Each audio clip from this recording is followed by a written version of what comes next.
Magister Dixit. Magister Dixit. Magister Dixit. Magister Dixit.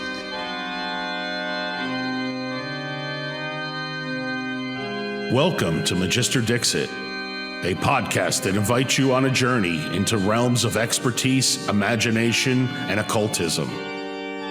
Delve deep into the minds of those that have dedicated their lives to mastering their crafts, and how having an esoteric or supernatural influence has shaped that path.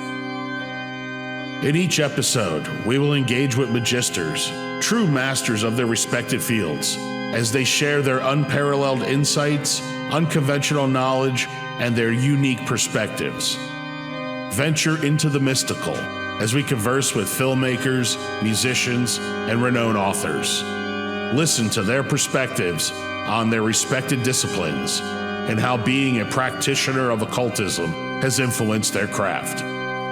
Remember, in the realm of knowledge, Magister Dixit, the master has spoken. Peter Levenda is an American author known for his in-depth exploration of the connections between the Nazi regime and occultism. With a background in religious studies and Asian studies, Levenda has delved into the intricate relationships between esoteric tradition, conspiracy theories, and historical events. His most prominent works include Unholy Alliance, a history of Nazi involvement with the occult, and The Secret Temple, Masons, Mysteries, and the Founding of America. These books shed light on the occult influences that played a role in shaping the Nazi ideology and founding of the United States, respectively. While Levenda's writings have sparked discussion and debates, his contributions to the television documentaries and lectures have allowed him to share his knowledge with a wider audience. His multidisciplinary approach, blending academic insights with his interest in the occult and history, has made him a significant figure in the field of occult studies and esoteric history. Let's welcome Peter to the show.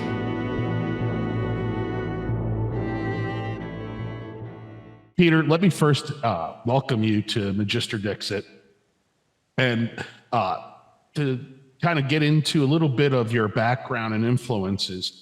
Could you tell me a little about your educational and professional background and how that led to you to end up working in occult history and esoteric traditions? Well, it's a bit complicated because my educational background stopped in 1968 when I graduated Christopher Columbus High School in the Bronx, a year before David Berkowitz enrolled in the same school, oddly enough. The son of Sam. The son of Sam. And I didn't really go back to formal education until I was in my 50s, when I got my master's, my MA in religious studies, with an associated degree in Asian studies. Between that period, from 1968 till about 2006, 2007, most of my education I was an autodidact, as they say. I basically taught myself whatever I needed to know.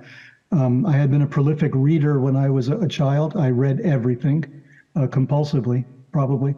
And around the time of puberty, I guess 13, 14 years old, I started to become very involved in esoterica. And I started sending away for everything in the back pages of Fate magazine, which in those days was a small digest kind of size magazine. And in the back, they had all these ads for free stuff, send away for this, send away for that. And I would just send away for everything. I still have some of that stuff, all postmarked like 1965, and everything from like meditation techniques to how to conduct a seance. Would some of this stuff been like Edgar Cayce stuff from... I mean, I was familiar at the time with the name. Edgar Cayce was a name to conjure with in those days. No pun intended, I guess. So we did, we did Edgar Cayce. When I lived in New Hampshire for about 2 years as a child growing up, from 63 to 65. And then we moved back to the Bronx around the end of 65 into 66. And I joined the American Society for Psychical Research. As a teenager, I just joined it. This was the time when Carlos Osis was the president of the organization. He had dropped acid at one point, and that's the only lecture I attended of his, because I lived in the Bronx and the society was down in Manhattan. It was a big deal for a teenager to make that trip in those days. So I was down there and, listening to this guy talk about how he dropped acid and saw visions and stuff. I'm thinking, this is an older gentleman, a PhD, he was Dr. Carlos Osis. And I just thought it was phenomenal stuff. I didn't know what I was listening to. I wanted to hear about ghosts and demons and stuff. Instead, I heard about a guy tripping acid. But, it was the 60s. What can I tell you? So that kind of background that I had, I would send away for things. I read Waite's book on ceremonial magic. That was probably my introduction. The Black Book of Ceremonial Magic? Right. It had all kinds of different titles depending what publisher was putting it out. In those days, it was University Press. I don't think they're around anymore, but they were publishing all this stuff then. So I had that book, and I had the Picture Museum of Sorcery, Alchemy, Magic and Alchemy, which was another one. And then there was the Encyclopedia of Occultism, I think by Lewis Spence. So those three things were confusing the hell out of me. And then I managed to see another ad in the back pages of, this time, the New York Times, for Samuel Weiser's bookstore in Manhattan. And it said Orientalia, which is a great name for anything, Orientalia. Books on the occult. And I said, okay, I'm going to go down when I can gird my loins from the Bronx and go down to 14th Street, Union Square, and check out Weiser's bookstore. And so I did that. And that was really an introduction, because it was all secondhand books on the first floor, but the basement floor downstairs was all occultism and Orientalia. And there were couches down there, and there were strange people hanging out, and it was just great, And that's when I first picked up a copy of the Old Castle edition of Magic in Theory and Practice. And that blew my mind. That was Aleister Crowley.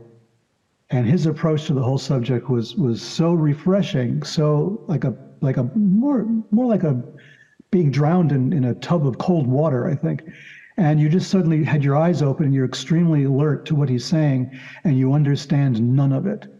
All those references to the Golden Dawn rituals and to the Book of the Law, all these things, I had no idea what he was talking about. But it still spoke to you. Oh, it did. I mean, it was like there's a realistic reason behind magic. Magic makes sense. There's a way to do it correctly. And this satisfied me enormously, because I'm juggling with going to high school, trying to get an academic diploma so that I can go on to college, which I never did until much later. But anyway, I'm struggling with the science courses and the math courses. And, at the same time, I'm conducting seances in my house, in my apartment in the Bronx, with my mother and my siblings. And we're getting paranormal phenomenon. We're getting the table tipping. We're getting the knocks and all of these things. And that should not exist, right? I couldn't go back to high school the next day after a night of that and tell my science teacher what happened. It's not going to happen, right? They'll think I was insane or a lunatic. It's not the right worldview. It just wouldn't fit. Well, that's very interesting that you had your siblings and your parents involved in that process, because I was going to ask you, were you kind of an island to yourself, a kid in the Bronx, a teenager that's taking a fancy to occultism? What did your neighborhood friends think, and what did your family think? See you read all these books. I was pretty isolated. They call the kind of person I was in high school a ghost. I mean, I was there, but no one really knew that I was there. So I did not develop a wide base of friends, but I did have two in particular, and they were very amenable to this kind of study. But basically, I was the editor for 3 years of the school literary arts magazine. I was an honor student in English, an honor student in history. I was doing very well in French. I took several years of French, enough so that I could converse and write letters and things. Read Paris Match and the magazines and all that stuff. So I was getting into all this cultural stuff and history. I was embedded in it.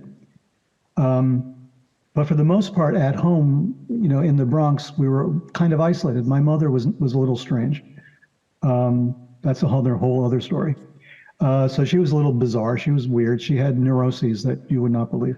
And the whole seance thing was probably a bad idea when it came down to it, because she began to rely upon the seances more than a person really should, more than I did, certainly. And the Ouija board and all that kind of stuff. Were they immigrants to New York, Peter? Or?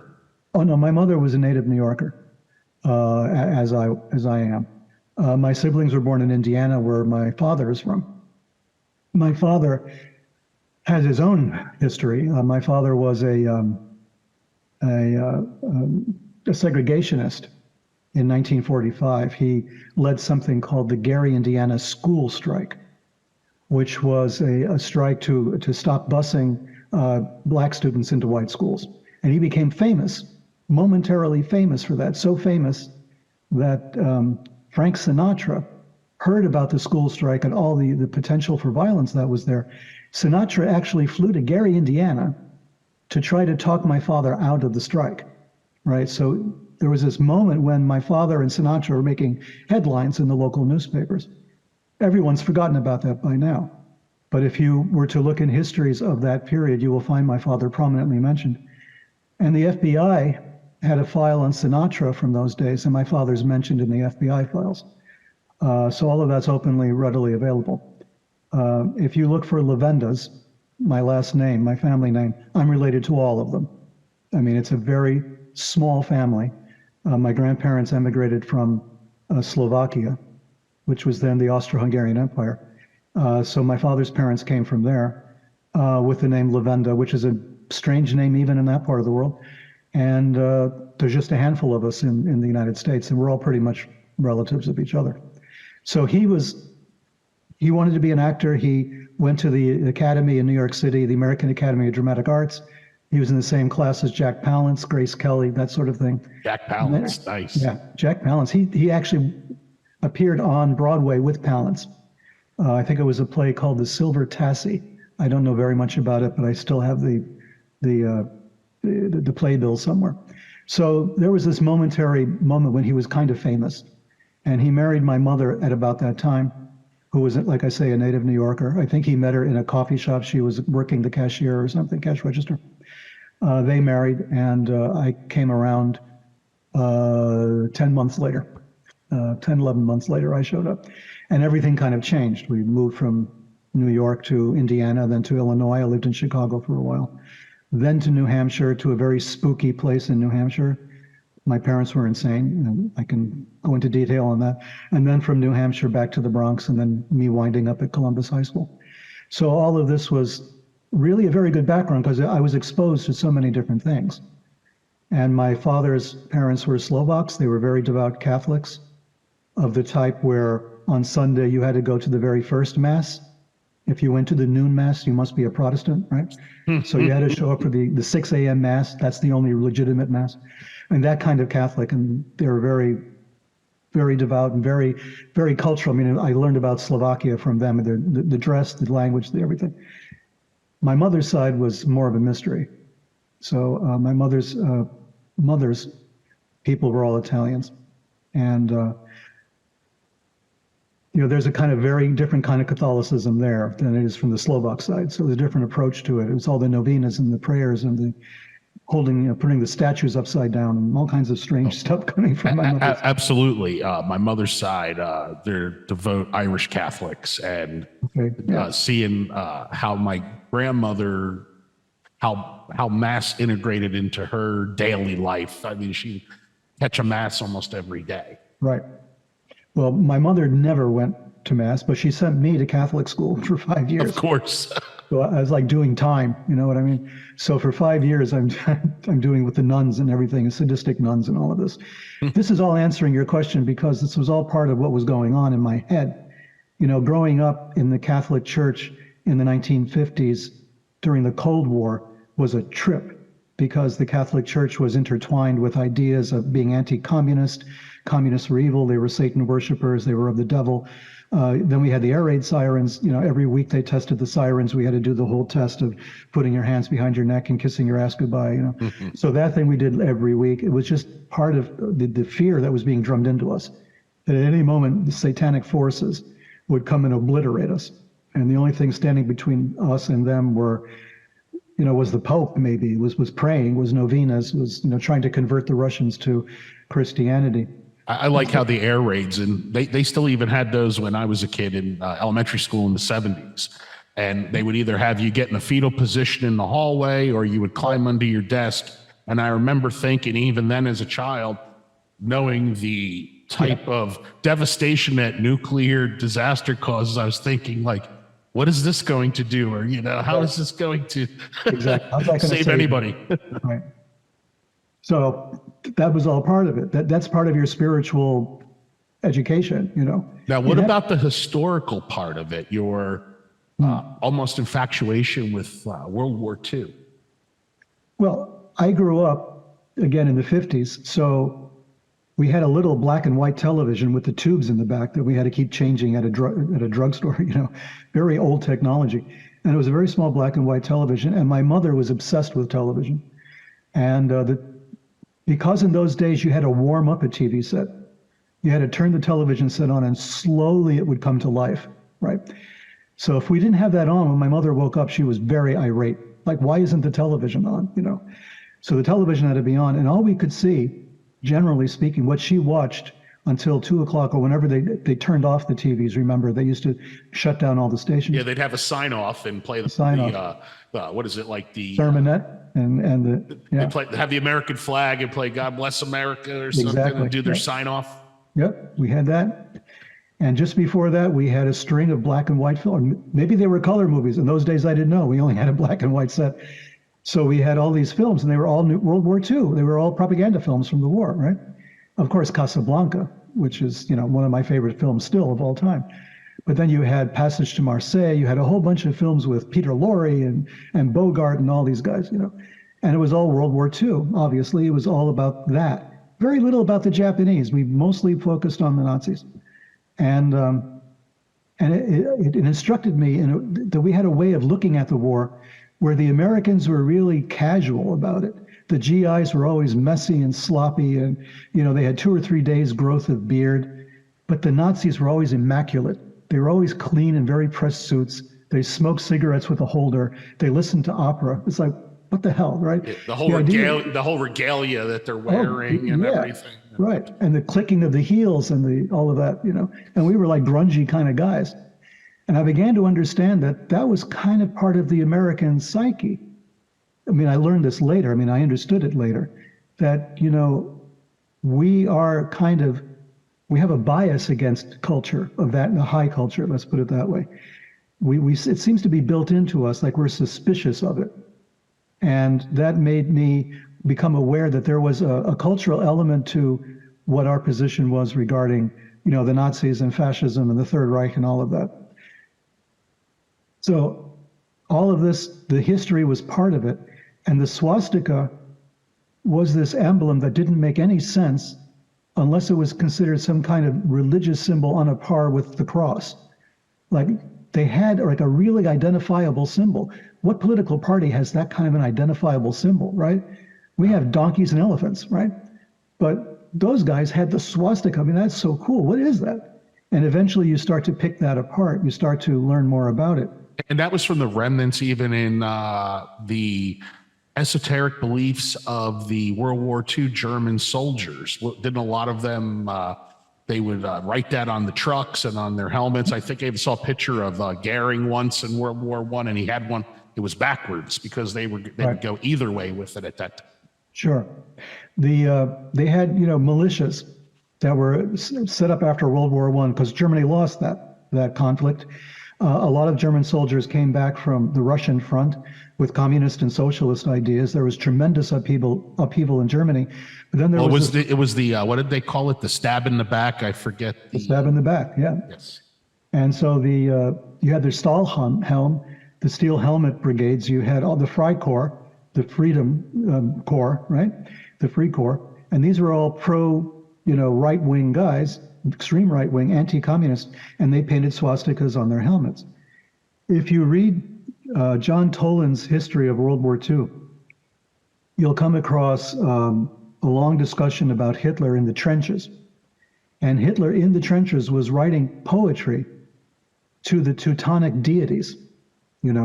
This was already part of this idea that what we're being stabbed in the back, not only by the so-called Jewish banker, Masonic thing, but we're also being stabbed in the back by Christianity. And there was this movement to kind of purge Christianity of its Jewish elements. So they created a German church that was supposed to be a Christian church appropriate for Germans, in which there's no mention of Judaism, which meant the Bible had to be about 5 pages long, I guess. I don't know. They had to like take everything out that was Jewish. Jesus wasn't Jewish. Jesus was the illegitimate son of a Roman centurion, and Mary, who could not have been Jewish. And so he was, some sort of an Aryan. The whole thing, I'm not making this up. This was really what they talked about. So as I'm, graduating high school and all of this, the seances were going on. I'm trying to extricate myself from the seances because they're draining the energy out of me like crazy. But it's 1968 and I have to face facts about Vietnam and going into the war. And I was all for going to war against the Nazis. There was nothing that I abhorred more were a bunch of people with German accents telling me what to do. So I had no problem in fighting Nazis. That was not an issue. And it was no problem going into the military. That was not an issue. But Vietnam was an issue. I was, 16, 17, 18. I'm seeing the newsreels. I'm seeing Walter Cronkite, falling apart during the Tet Offensive and saying, what's going on? That more than anything else put the knife in it to me. I mean, with Walter Cronkite, you trusted implicitly in everything.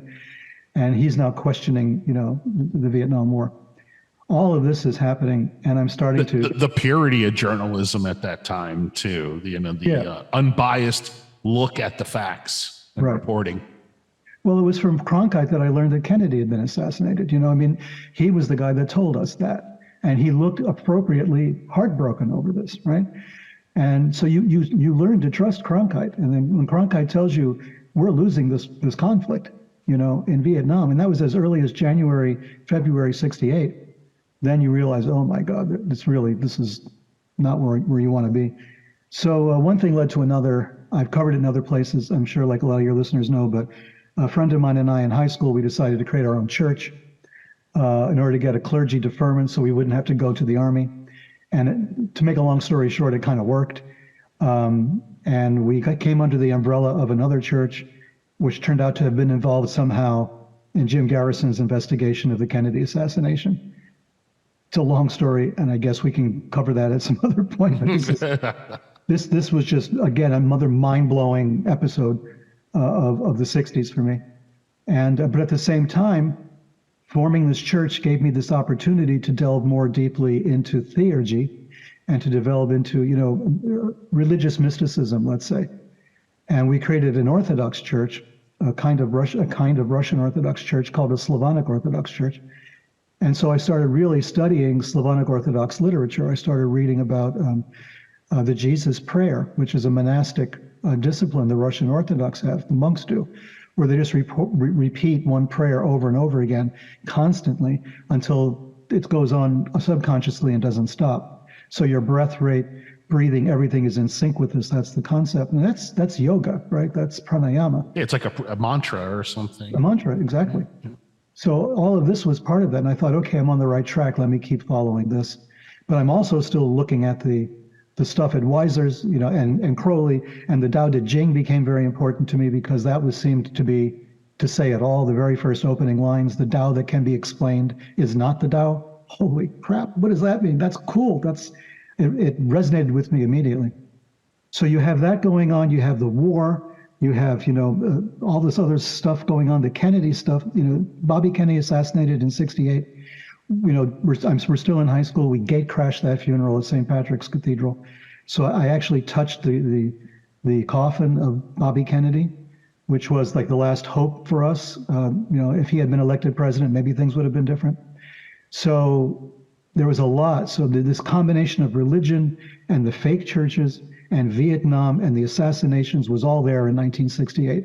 If you grew up in New York City in 1968, it was all there. It was everywhere. There were demonstrations. There were underground newspapers, underground magazines, everything. I mean, you had it all around you all the time. So I was growing up with that. And I think all of that began to boil, and then Watergate, right? So Watergate was in 72. 73, 74, we're learning all about the scandals, all the rest of that. And I was reading, of course, The Village Voice, religiously in those days. And there was an article by a journalist, I'll never forget him, a guy called Craig Carpel. I've not found him before or since, but he wrote this mini series. I think it was two editions of Village Voice, and it was called Patriotic Witchcraft.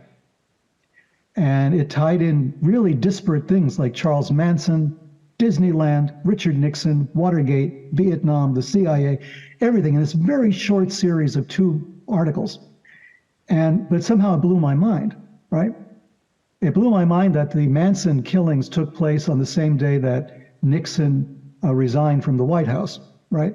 I mean, things like that, just all of that kind of wild stuff was going on. Have you ever read the book? I forget the gentleman that wrote it, but the talk about Manson and how he was part of the MK Ultra program, yes, and how they had set that up in Ashbury. They actually had like an office there where they were dispensing LSD.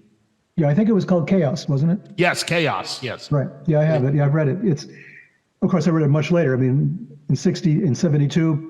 This was like wild stuff. Well, it took him forever to finish it too, I believe, right? It was like 20 or 30 year thing in the process or whatever. Well, like Sinister Forces, it took me about the same time, because Sinister Forces was born out of that series of 2 articles, plus the fact that Alexander Haig, who was chief of staff for Nixon at the time, said that the 18.5-minute Oval Office tape gap was due to Sinister Forces. And that's like, wow. What a cool concept, Sinister Forces.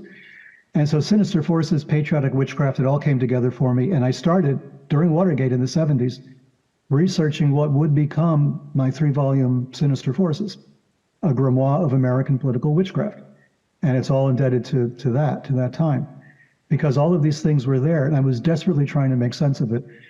And there was no personal computer in those days. There was no internet. There were no cell phones. People don't understand that, but there was a time. When people still went to libraries and did research. Right, and I lived in libraries. I lived at the 42nd Street main branch. That was just essential to my life for years. Well, you grew up in the right location for doing research. Absolutely.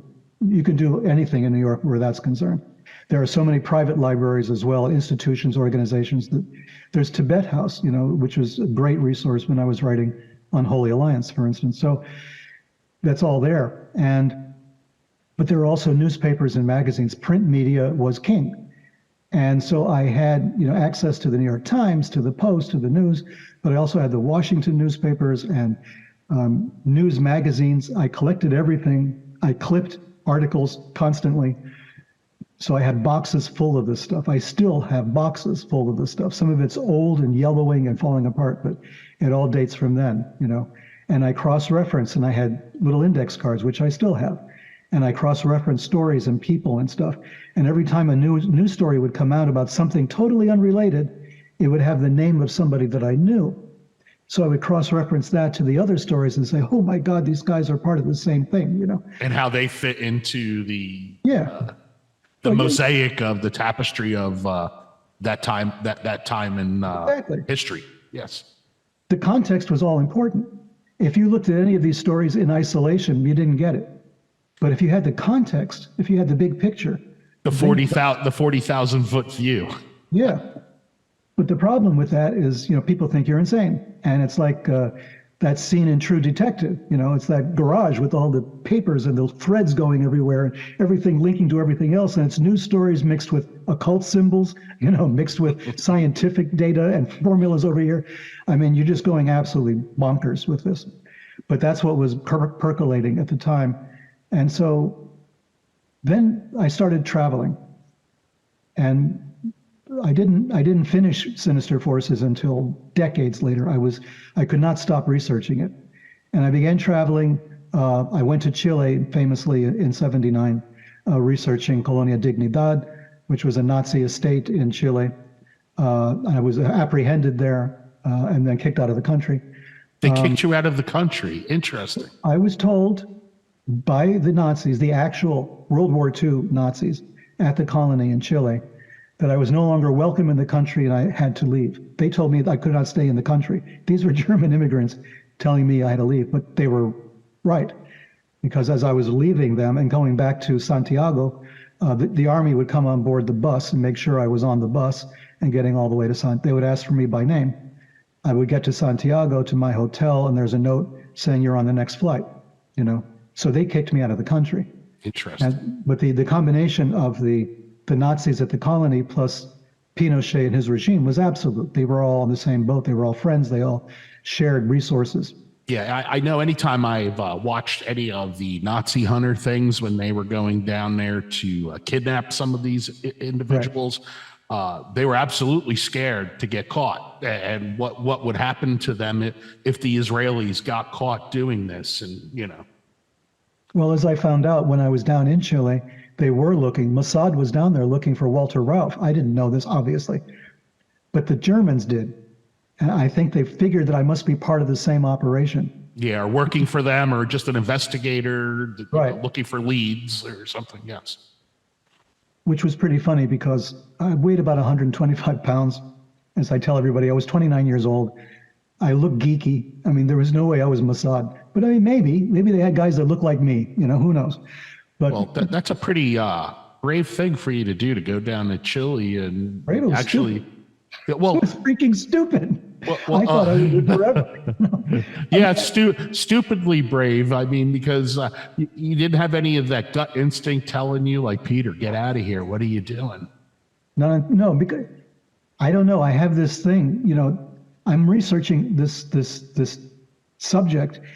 They have the information I need. They're down there. I'm going to go, you know. And I didn't really quite realize, again, no internet, none of that existed yet. So I'm only going upon whatever I see in the news. I didn't even have TV during the 70s. I didn't own a television set for 10 years. So my only news was from newspapers and from books. And I heard about this place from books. And I said, well, I'm going to go down, right? I knew Pinochet had taken over. I knew it was under martial law. But, you know, I'm an American. I'm going to go down there and look at it, and just look at it for just enough to say I was there, and then turn around and come home. That was my game plan. You know, that was it. I had no idea it would turn into what it turned into and would follow me around, you know, forever after that. But it was, you know, this was a great introduction to what I was going to do with the rest of my life, because there it is. I saw with my own eyes the power these people had. This was Odessa, right? This was an underground Nazi network. As I really learned later, everybody had passed through that colony. I'm talking Hans Ulrich Rudel, the famous Luftwaffe pilot. Otto Skorzeny had been there. Everybody had passed through Colonia Dignidad. I only found that out in the last few years. There was a recent series that they had about Hitler's escape. That was Hunting Hitler. Yes.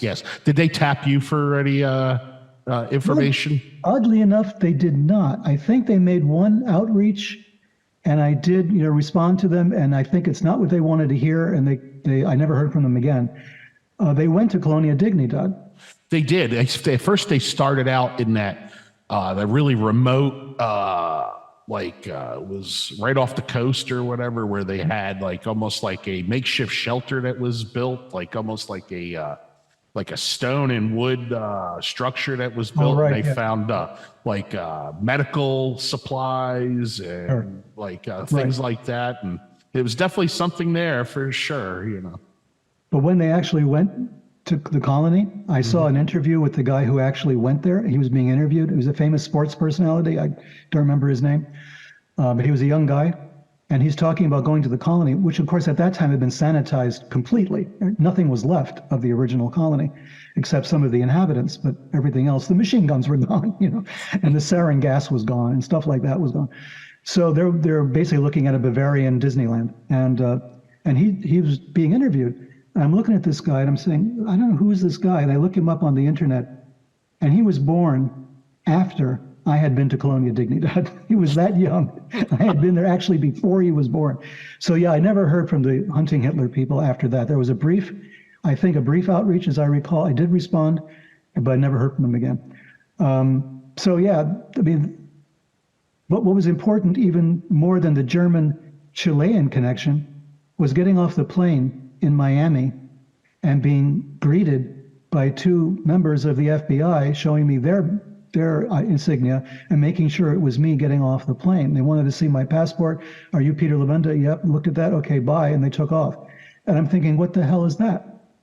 So the FBI somehow was keeping tabs on what was going on down there, or they had an informant that maybe let them know or something. It was the latter. It had to be, because I didn't know I was going to be on that plane, right? I was told I was going to be on that plane. So I get on the plane. It's going to Miami instead of New York. I had to change planes. That was not in my plan, right? So I'm in Miami. I've never been to Miami before.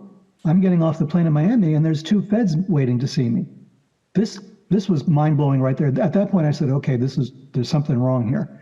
I'm just a little cog in a bigger thing that's going on here. Yeah, wait, look, what the hell is this all about, right? So history and religion, because the whole thing of Colonia Dignidad, it was a strange religious cult as well, which is what really, what made me want to go down there. So a strange religious cult, weird rituals on the top of a mountain, Nazi war criminals, a concentration camp kind of atmosphere with the barbed wire and all of that. I mean, it's perfect, right? So John, it's a Robert Ludlum novel, right? So, sure. How could I resist it? I had to go. But what it did was it really gave me the understanding that, okay, there's a lot more to all of this than meets the eye, right? There's something else going on here. And my focus on sinister forces really became deeper into this nexus between religion and politics. We know that in the United States, we have this supposedly a bright line between religion and politics, separation of church and state. But that's just not possible. It's possible on the surface, on a legal aspect. But when you have religious fanatics or real religious believers as presidents or as senators or congressmen, there is no separation, right? Because they're bringing it with them and they're making it part of their worldview. Ronald Reagan famously belonged to the same Protestant denomination as Jim Jones of Jonestown. So you have, it's an apocalyptic version of Christianity. It also was a follower of astrology. His wife certainly was, yeah, famously. So you have this already there. It's baked in. We can't get away from it. We try to, Absolutely. But we can't. We have this law and we think we're protected and we're really not. So that became really a major focus of all the work I did on sinister forces. What is really going on? I know it's too simplistic to say there's this deep state cabal controlling everything. I don't really believe that. People are too fallible, they're too greedy, they're too full of self-interest. People betray each other constantly. All this goes on. We see it in the occult orders, that we're familiar with, that we see up front and personal. We see it in political groups, everything. There is no deep state the way we think of it. But is there something deeper going on that's causing these synchronicities, these coincidences to pop up throughout history surrounding a particular political event? And in your opinion, do you think that's why the study of occultism and esoteric traditions, that's why it's important to kind of show how it connects to a broader historical and cultural narrative? Well, for those Christians out there, 1 Samuel, I think it's chapter 15, there's a famous line, "For rebellion is as the sin of witchcraft." So political rebellion and witchcraft are synonymous. And that, to me, was a line I used in Sinister Forces as well. There is a connection. It's a connection that's very deep. It goes all the way back when kings were representatives of gods on earth. And in some cultures, they still are. So you had the Japanese emperor, which was, of course, the son of heaven. Chinese emperors were similar. You had all these people who had the divine right of kings in Europe. And, the Catholic Church crowning the kings of Europe. So there was always this connection between religion and politics. But to me, it was deeper than that even. I started to travel a lot around the world, a lot in South America, not just in Chile, but throughout a lot of South America, throughout Southeast Asia, throughout China, just all kinds of places, including throughout the United States. And one thing you begin to understand is that your history, the history that you were taught in school, the history you grew up with, is only one history. When a force, a military force, a colonizing force, goes from anywhere in Europe. Well, virtually all the European countries had something like that. And they would go into Africa, for instance, and they would colonize countries in Africa. We read about it from the perspective of the Europeans.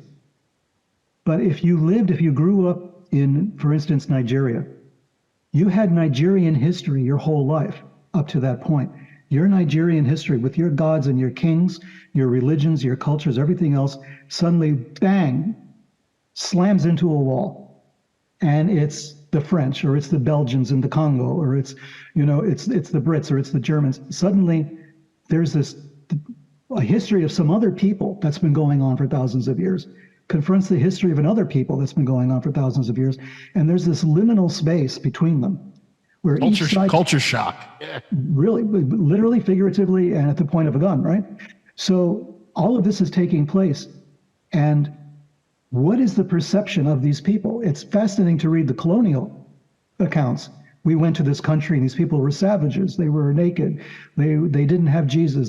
So obviously they're worshiping the devil, and on and on and on and on. Even here, right? Cotton Mather famously talked about the Native Americans, the indigenous populations here, as being the sons of the devil because they were not mentioned in the Bible. Yeah, soulless creatures. Yeah, so It was okay to wipe them out, right? Or it reminds me of the excerpts from Coronado talking about how they were received, Right. When they went down there, they, received them like gods. Right, like gods, yeah. So These men wearing armor and, carrying muskets and, So, like you said, it's like unlike anything that they had ever seen before. And exactly true. So when I was working on Secret Machines with Tom DeLonge and that whole thing, the UFO aspect of this was a focus of mine. People in ancient times would have looked at an alien the same way as they looked at Coronado or Pizarro or any of the conquistadores in South America, or any of the Europeans showing up anywhere, with their gunships in Japan or China, on and on. This is something alien. And the Chinese referred to Europeans as not as human, right? They were foreign devils. They were white ghosts, right? Yeah, white devils. Yeah, there was a supernatural projection. So the other is always kind of supernatural. And it's really hard for us when we study occultism to sort of separate that out, right? To understand where our biases are concerned, where our preconceptions are concerned. And so studying occultism and studying history, studying foreign cultures, all comes together. It's all part of the same thing. I mean, a lot of people have done that. Gurdjieff famously traveled all over the place and was exposed to a lot of things. Crowley did, obviously, all over the world. A lot of people did. They did this traveling, and it did open their minds. Maybe not enough, maybe a fraction, but they did open them a little bit. They made that travel, that cultural confrontation made them aware, not just of history and politics and economics, but of a spiritual dimension to all of that as well. Yeah, some commonalities in all of those cultures, as diverse as they are. I think like you see certain things that like all civilizations and religions have certain foundations to them, whether you're talking about like an end of times or an apocalyptic end or whatever. It's always a common theme in most religions. Mm-hmm. And the differences are also very telling. They're also very informative. When someone has a very different approach to something than you do, because of their culture, because of their language, it's telling you something. We're all born with the same senses, with the same 5 senses, let's say. And those 5 senses are our filter for what happens around us. But different cultures interpret those messages a little differently than we do. When you learn a foreign language, for instance, especially a very different foreign language, you're forced to think differently. You take on a different aspect. When I was studying Mandarin, you begin to realize you start to move differently, you start to gesture differently, you start to react differently in conversations than you would if you're just doing a computer kind of translation in your head, right? You become an other person. A little bit, not like completely, but you do become another person. And this makes you see things, makes you see the world a little differently. It's really mind-blowing. Well, yeah, learning a language at times is almost like a different way of thinking, because you can kind of try to contextualize those words or what's the literal translation, but it's the thought process of that particular dialect that I think is really key. Because a lot of times I've talked with people from different backgrounds, and they'll be like, yeah, there's no word for what you're saying, or, to try to describe that. It's not in our language, or, Yeah. I want to talk about your book, Unholy Alliance. Obviously, it's like, I think the book that you're most known for, it's the first book of yours that I had ever come into possession. I think I bought it sometime in the early 90s in a bookstore in New York. I think it was just like a B. Dalton or something like that. It wasn't at Magical Child, which was the only place in New York to go to feel like you were a part of anything magical in that way, and who may be at the store and things like that, So, but in your book, you examine the relationship between like the Nazi regime and occultism, and yet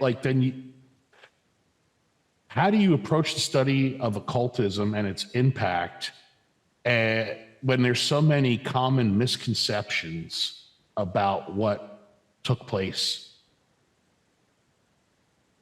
Yeah, it's difficult. It's a controversial subject to study because it was kind of poisoned. The well was poisoned back in the day. In 1960, there was the Morning of the Magicians, which kind of popularized this idea that there was an occult involvement with the Nazis. Even before that, there was a book that was published in 1945 in French. I have a copy of it around here somewhere, a very small pamphlet, but it was also talking about, occult influences on the Nazis. And it was a very strange book, and I think that the Powells and Bergier book, Morning of the Magicians, came out of that kind of background. And these were guys who had fought in the French resistance against the Nazis. And it was a fascinating book. When it came out, I read it cover to cover. I was fascinated with the material. But it was unsubstantiated. There was no documentation to support it, right? It was just these guys sort of talking about experiences they had or people they had talked to and things like that. But there was never any real documentation. So the whole idea of Nazi occultism sounded like, an Indiana Jones kind of thing, right? So it was. Yes, very much so, yeah. It had to be 90% fiction. And I think academic historians treated it exactly that way for the longest time. There was no occultism. This is just, stuff for movies. Which is a pretty, nothing for nothing, but that's a pretty outlandish thing to say when you had a whole culture that was devoted to blood and soil and the swastika. And the swastika. Crying out loud.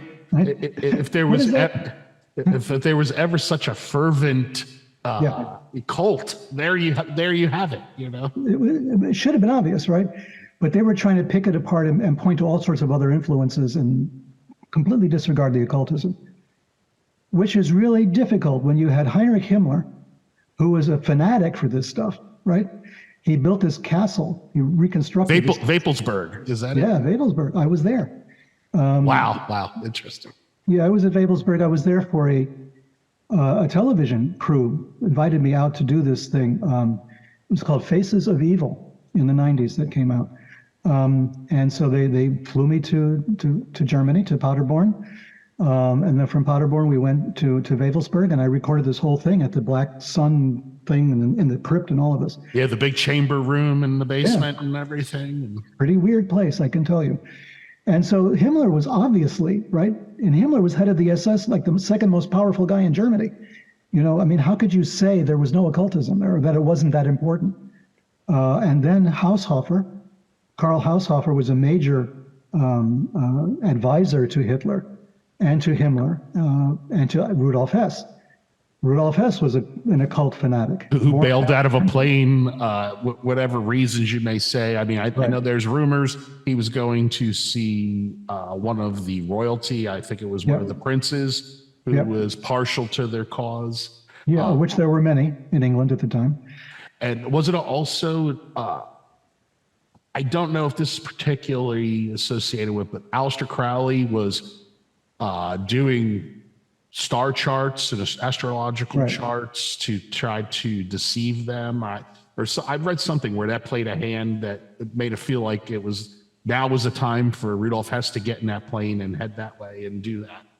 Yeah, there were a number of people. Haushofer was an Orientalist. He was one of the ones who pressured Hitler to bond, to form an alliance with the Japanese instead of the Chinese. Haushofer had spent time in Japan. He thought Japan was the ideal candidate to work with Hitler in taking over the world. Haushofer was an astrologer. He did cast charts. He was telling Hess, this is the time to go. On the English side, Crowley was working with Dennis Wheatley and Ian Fleming, right? Two famous novelists, right? Very interesting. Dennis Wheatley, all the occult novels, and Ian Fleming, the James Bond novels, they were all working for British intelligence.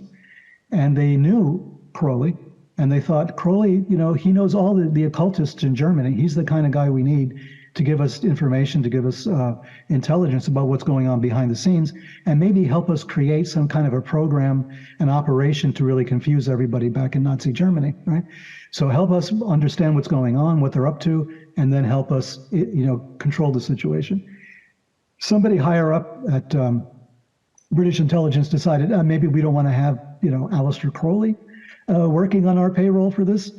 Can we kind of like do it quietly and maybe not give him any money, something like that. So there were stories that Crowley was involved, but Wheatley and Fleming both were aware of Crowley, both knew him, both had met him. Wheatley was a bit more involved with Crowley. And then in his novels, he kind of wrote about Crowley without using his name. We're talking about the AA and the, all the initiatory degrees and stuff. Well, I think Ian Fleming, even they say, Blothart or whatever, the one character they say maybe. No, it was Le Chiffre in the very first Casino Royale. Yeah, said that was loosely based on Crowley as well. Right. Le Chiffre, which means the cipher, right? He was loosely based. And Le Chiffre, if you remember the movie with Mickey Rourke and Robert De Niro, Angel Heart. Yes. De Niro's character is called Lucifer also, which is basically Lucifer, right? So that was the joke of his name, Monsieur Lucifer, right? So anyway, all of that sort of was all connected. It's a long story. Anyway, so yes, all this is going on with the Nazis. So I decided I'm going to go and check this out for myself, and the visit to Colonia Dignidad was part of that. And the other part was going to the National Archives and the Library of Congress to see what I could find out. And in the National Archives, I walked into the captured German documents section. You have to fill out forms and show ID and stuff. And I think his name was Robert Wolf. He was the archivist there. And I kind of was a little nervous about telling him what I really wanted to know about. I'm kind of like hemming and hawing around it. And he says, oh, you want to see the Ahnenerbe documents, the SS documents dealing with occultism. And I'm looking at him like, you can do that? That does exist, right? I'm thinking I'm going to have to really pull at straws. And he just leads me to the microfilm. And I'm sitting there staring at all this stuff. And I'm saying, how come nobody's written about this? It's right here. They're all making stuff up. They're speculating like crazy. But I'm looking at it. And so I'm in a state of excitement. But you have to pay for every sheet that you copy. I had to copy this stuff. It's all in German. It's newspapers, it's articles. It's the Germans' own, the SS own documentation. I'm going nuts. And I'm spending a fortune. Oh, I'm sure. Yeah, you don't want to miss a thing. No. So I put all of this stuff, and I'm carrying this all out. And I make a couple of trips. And on the very first trip, Dr. Wolf looks to me, looks at my ID stuff that I had filled out. And he said, Bendix Corporation, which is who I worked for at the time. And he said, but you guys were just in here last week. Did you forget something? And I'm thinking, oh, shit. Oh, man. Oh, no, here we go again, right? It was not enough to having the feds meet me after, in Miami. And now my own company, which has had a lot of Defense Department contracts, not just our Defense Department, but defense departments around the world. And, they were there. This was all during the Watergate era. And they were there, trying to get documents, why would Bendix want Nazi documents, right? But he says, oh, yeah, you guys were here, the same documents, right? I'm thinking, oh, shit. Wow. So something's going on, right? So that just kept reinforcing every confrontation, every event kept reinforcing me in this determination to try to get to the bottom of this, like what the hell is really going on? It's got to be something more than what I initially started off thinking. Well, I think the thing that really kind of grabs you is the fact that they were so immersed in occultism and symbolism and everything, and nobody was talking about that. No, right. Just nobody whatsoever. No, they weren't. And, you know, people have come out since then, people who worked for the Reich. They worked for Himmler. His personal astrologer wrote a book about that, and a lot of details that I was able to corroborate later about the Pendulum Institute. You know, the Nazis had a pendulum institute. So they would look for American submarines or British submarines using a pendulum over a map of the ocean, right? And wherever that pendulum started swinging, they would mark that down and send a notice to their submarines to go and look in that direction. And much like the remote viewing programs that the U.S. and the Russians employed. Exactly. With Ingo Swann. Ingo Swann, yeah. Now I have a story about Ingo Swann. I never met him. He also was involved with the American Society for Psychical Research as I was, but our paths never crossed. And I'm in Kuala Lumpur in Malaysia, on the other side of the world.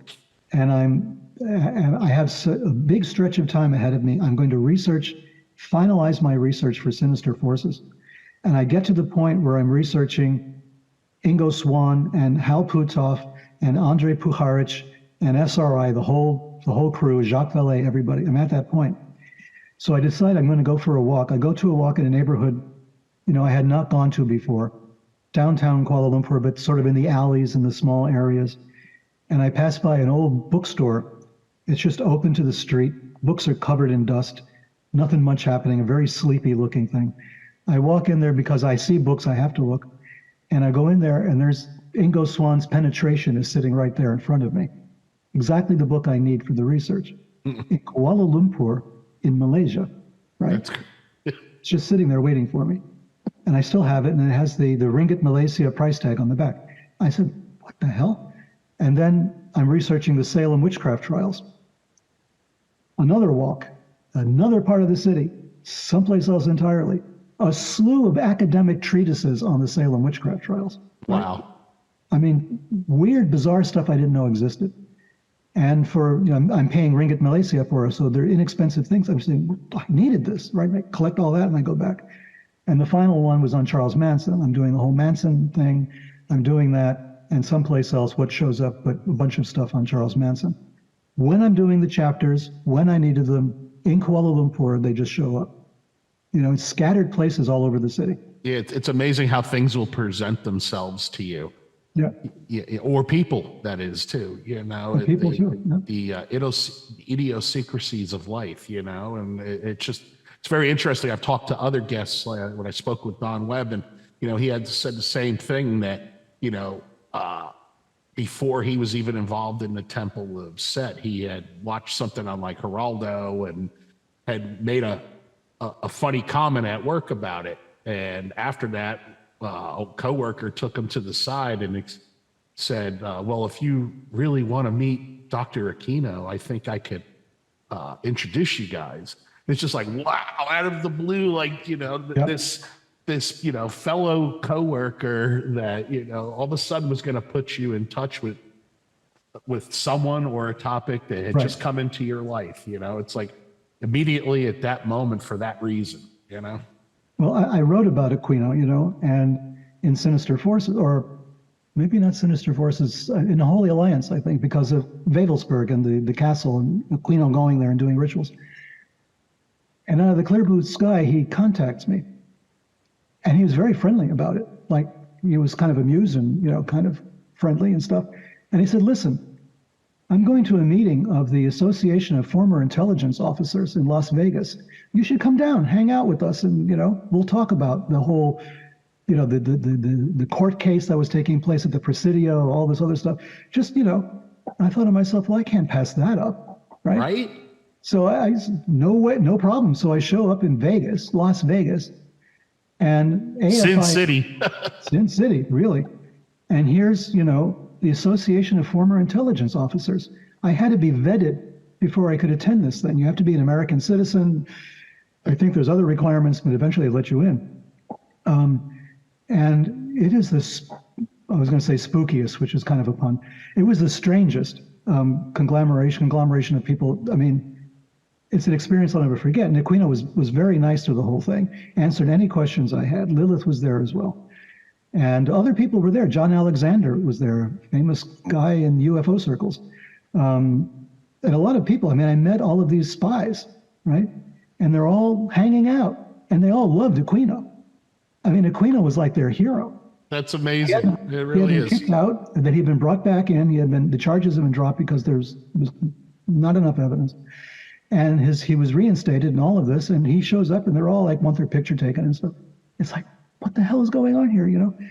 And we wind up going to, you know, the areas, you know, Area 51, we didn't get that far, but the other areas outside of Vegas, you know, we're looking at drones, you know, we're hanging out with, you know, drone operators and stuff. We said, what the hell is this? And Aquino is one of those moments where we went on like haunted Las Vegas tours and stuff. The whole thing was just so bizarre. You know, it was kitschy at one point, mixed with all of these intelligence officers, you know, and all this stuff, all their stories that they couldn't tell me. And, you know, presentations on Area 51, we had one, and stuff like that. And I'm thinking, how did I manage to show up here? You know, I wrote this one book, Unholy Alliance, and now suddenly I'm hanging out with Aquino and Temple of Set people. And did you have maybe some fans at that had read Unholy Alliance? No. I was keeping a really low profile, you know, at the time. I don't think they looked at me strangely, and one guy was sure we had worked together. I mean, this guy he came up to me, I'll never forget. I know you. Oh, yeah. Remember that time we went, and I had to stop him right there. I said, because I was afraid he was going to say something, you know, that they'd have to shoot me or something. Yeah, remember when we killed that guy? And yeah, right, something like that. And I had to stop. No, I'm not. I'm showing him I'm not who you think I am. He looks at me like, no, you must not. No, I'm not. He says, okay. Like I was undercover. I was not. Yeah, like that's your story. Like, that's story. That's not me. Yeah, that's my legend. No. So, I mean, that was par for the course that weekend. It was very, very strange. But that's the aside. But Aquino, since then, I had talked to him over the phone, and we exchanged emails and stuff for a long time before he passed away. He was an interesting person. He kind of bought into a lot of conspiracy theories, and I tried to disabuse him of here and there when I could, particularly concerning Parkland, the Parkland massacre that he thought was a hoax. And I said, kind of not, because I live like an hour. I live like 10 minutes from there, a short drive from Parkland. I know one of the families that lost a son. I said, so it's definitely not a hoax. And then he sort of backpedaled from that and said, sorry, I was getting carried away by whatever. But and I think like maybe when you live in a world of all of that stuff, like everything is plausible. It kind of reminds me of the Alex Jones thing with the Sandy Hook, and thinking that they were stage actors. Turns out he was wrong, and they sued him for like $1 billion or whatever, But I think when you're looking at conspiracy theories every day, and maybe sometimes they start to look more like conspiracy facts. But you've got to be very critical in your thinking. Everything's plausible, I guess, at some level. Well, Aquino, I mean, his career was in psychological warfare operations, right? He was PSYOP. That's what he did in Vietnam. The Phoenix operation, the Phoenix program, that was part of what Aquino did. You know? So he was creating false narratives. He was creating quote unquote fake news. That was his whole job. So that's what he did. He tried to convince the Vietnamese that there were ghosts, feeding on the corpses or something. All this stuff he would just keep, and he was manipulating the consciousness and the minds and the dreams and the reality of an entire population in order to further the war effort. So when you do that as your job, on the one hand, and you're an occultist on the other hand, right? Which again, we're getting back to the politics and occultism marriage, right? So here's Aquino, who's an occultist. I mean, if you read the Temple of Set material, I mean, he started with Anton LaVey's The Church of Satan, created his own Temple of Set, very high caliber, sort of very intellectual approach to the material, but nonetheless with rituals and with, magical operations and that sort of thing, and a lot of heavy reading. He's studying how to manipulate consciousness. That's what that is. What did Crowley call magic, right? The science and art of creating, causing change to occur. in conformity with will. So how do you cause change to occur? In a huge target population, it's psychological warfare. What the Germans call worldview warfare. You know, you change somebody's worldview, you've won the war. You should distrust the government, but when you distrust it to the point where you believe that it's a bunch of witches in a secret room underneath a pizzeria in Washington, D.C., where they're killing kids for their adrenochrome, you are lost your mind. You've got to calm down, calm down, look at the facts. There are facts. You can find them. The same place you're getting your weird stories. Keep looking, right? Yeah. Those YouTube videos that you love so much, calm down, take a breath, start looking at the documents. The CIA has put tons of documents. The FBI has tons of documents. Things are being released under the Freedom of Information Act all the time. Slower now than before, but still they're there. We know, yes, the CIA was evil, okay? In the 50s, 60s, 70s, they were evil. In the 70s, they got their hands slapped pretty hard because of all the crap they had been up to until then. And now, if you go to CIA headquarters in Langley, there's like 10 lawyers on every floor listening to every conversation to make sure nobody says anything bad, and says anything stupid. Well, Kennedy wanted to shatter them, didn't he? Yeah. He wanted to disband them. For a reason. They lied to him about the Bay of Pigs and all the events leading up to that. Yep. And what does that tell you, right? So people I grew up in the 60s, so of course we distrusted government. We didn't want to go to Vietnam, as we started off this discussion saying. We distrusted the government. We distrusted the body counts. All of that was nonsense, and the body counts were always heavily inflated. We knew this. We were being lied to at every step of the way. If we don't fight them there, we'll fight them here. Okay, sure.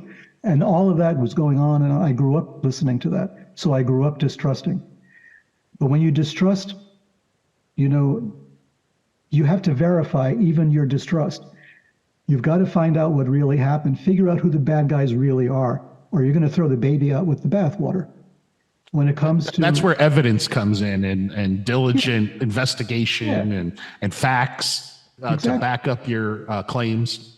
And this applies equally well to occultism and occult practice as it does to investigating conspiracies, politics, the military, economics, or anything else. Occultism should be backed up as well. Of course, it's a soft science in the sense. It could be categorized under one of the humanities maybe, but it does require proof, at least for yourself. So that's why, Crowley, not only Crowley, but everyone says, keep a diary, keep a record, see what experiments are repeatable, see if you get the same results, keep checking, keep doing this, and keep an open mind, stand back from what you're doing. Don't become so immersed in it you lose all sense of perspective. And, you're seeing demons every place that you look, because that does happen to people. I think that's always been a key thing, is to documentation, to keep a log. Sure. Because that when you go back to that and look a year or 2 years later, you can kind of see maybe the path that has been taken, It's extremely valuable. You go back and you look at something, you say, oh my God, I already knew this at this time. I was doing it, or they were trying to tell me something because this happened. It's really valuable. People don't understand how valuable it is. But since you don't trust the government, maybe you don't want to keep a digital copy of that document. Maybe you want to keep an analog someplace where it's buried, But that's up to you guys. I don't know if the government really cares about your dreams, but we could be living in a Twin Peaks world where that becomes now important. So. Well, there's actually I saw it not too long ago. There was like a WEF cartoon. It's like a little thing, and it was about how your boss can read your mind waves, and they can tell whether you're on task at work or you're not on task, or We're getting there. Absolutely, it's happening. I have to speak to you. I noticed that for a couple hours there at work, your productivity dipped off because your brain waves were going in a different direction. Mm-hmm. Right. Yeah. That's no place I want to go. No.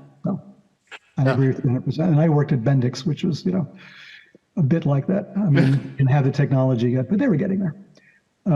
So yeah, we, the study of occultism and the study of politics, the study of history, it's all one piece to me. I mean, it's not in separate boxes, and we have to fold in the whole UFO UAP thing as well, because it's all here with the UFO UAP phenomenon. You have a scientific anomaly which has a consciousness anomaly attached to it. So this is something that is really up our alley. And if we're, really researching occultism, we cannot really ignore the UFO thing. People do. They want that separate. They don't want to clutter up their mind with all of this. But as I've always told people, if all you read about UFOs are UFO books, you don't know anything about UFOs.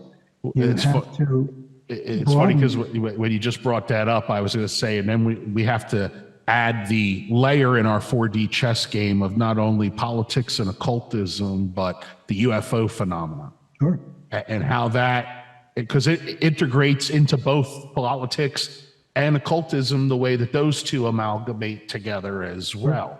And in Secret Machines, you uncover hidden truths about UFO phenomena and their impact in the world. Can we talk a little about that?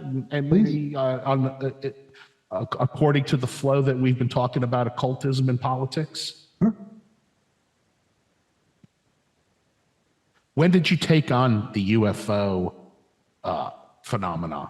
Well, I had written about it in Sinister Forces, so I'd already talked about it, but it was like one chapter in this 3-volume thing. But it jumped out at me. I felt compelled to study it because of these stupid conspiracies, these synchronicities and coincidences that crop up. They don't make any sense.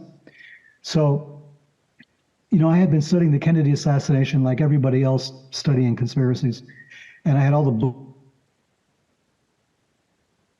books on it, and the Gareth Els's stuff. And I was deeply embedded in studying, trying to separate the wheat from the chaff, where that was concerned. And I came across the weird situation with Andrija Puharich and the Nine in the 1950s, and all the seances they were holding and all of this. That's percolating in the background. And then I'm looking at the Kennedy assassination, and that's percolating in the background. But then suddenly I come across Jim Garrison's interviews, the people he's talking to. And one of them was Fred Krisman.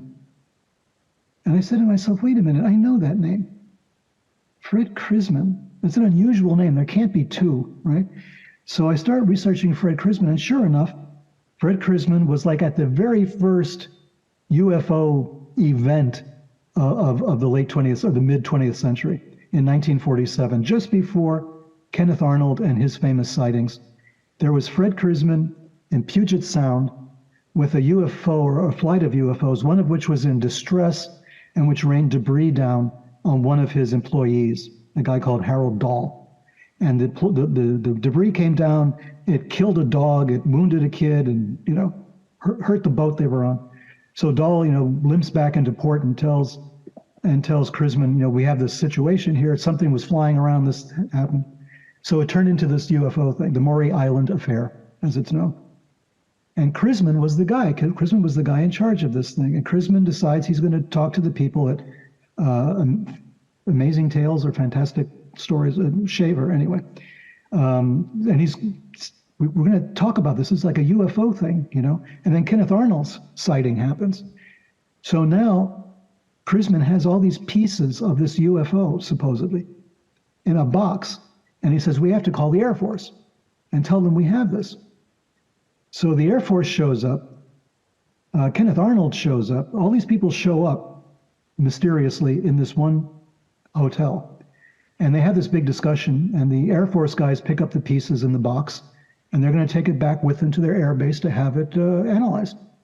Okay, they get back on the plane. They're flying this bomber, I think, back to their air base, and the bomber blows up in midair. And the two men are killed. The crew is not killed. The crew parachutes to safety, but the two intelligence officers are killed, and of course the debris from the UFO disappears. Okay, that story is known, it's documented, we know it happened. So you fast forward to the 1960s, from 1947 to the 1960s, and now Jim Garrison thinks Fred Krisman is one of the co-conspirators in the Kennedy assassination. What? And then we start pulling at that thread a little bit more, and we realize that Lee Harvey Oswald in New Orleans was famously seen at the offices of a guy called Guy Bannister. Guy Bannister was former FBI, and then he opened up his own detective agency in New Orleans, although he had been stationed in Chicago. But before Chicago, He was in charge of the Pacific Northwest and was reporting in the 1940s on UFO sightings directly back to J. Edgar Hoover. So Guy Bannister is like interviewing all these UFO contactees.